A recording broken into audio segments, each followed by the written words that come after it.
Want to start your dog on a raw food diet? Where do you start? There's so much information online. I'm going to give you some tips on how to do that. First, you want to find a source for your raw food. So I own a raw food company called Farm to Bowl. We have local pickups around the Chicagoland area, and we also FedEx ship to people's homes. So find a source. Next, you want to figure out how much food your dog needs to eat in a day. A good rule of thumb is to feed 2 to 3% of their body weight daily. So most people start with 2.5%. If their dog is gaining and you don't want them to be gaining, then back off. If they're losing and you don't want them to be losing, then just add a little bit more and adjust accordingly. If you have a 50-pound dog, to enter that in your calculator, 50 pounds times 0.025, which is 2.5%, and that equals 1.25 pounds daily. If we want to switch that to ounces, we're going to times that by 16. That equals 20 ounces a day. So you could do that in one meal, or you can divide that into 2 meals. How much do you need for a month? So we'll take that 1.25 pounds, because pounds will be easier, and times that by 30 days, and we get 37.5 pounds. So we'll say 40 pounds a month.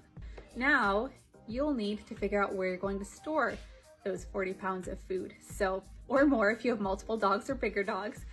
Most of us raw feeders have chest freezers, myself included. I have one out in my garage for my 3 dogs and cats, and that's where I store all of the raw food. Next, you'll want to figure out which protein to start off with. So it's ideal to start off with an average or lean fat protein.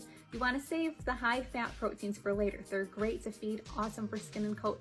They just might be a little too rich in the beginning. So ram, lamb, and duck, those are all high fat. Save those for down the line once they get used to it. You might have to stick with the same protein for the first month or so. Once your dog gets used to that first protein, you can begin rotating in a second protein. Once they get used to those two, start rotating in a third. Ideally, you want to work up to 3 to 4 proteins in rotation to achieve balance over time. Feeding locations. Remember, raw food does have bacteria in it, and so you don't want to feed on carpet where some of the bacteria from the raw food, if they get it on the carpet, can work down into those fibers. So feed it on a surface that's easy to clean. If you're feeding grinds, you can just plop that in a bowl and put it on your kitchen floor and you should be good.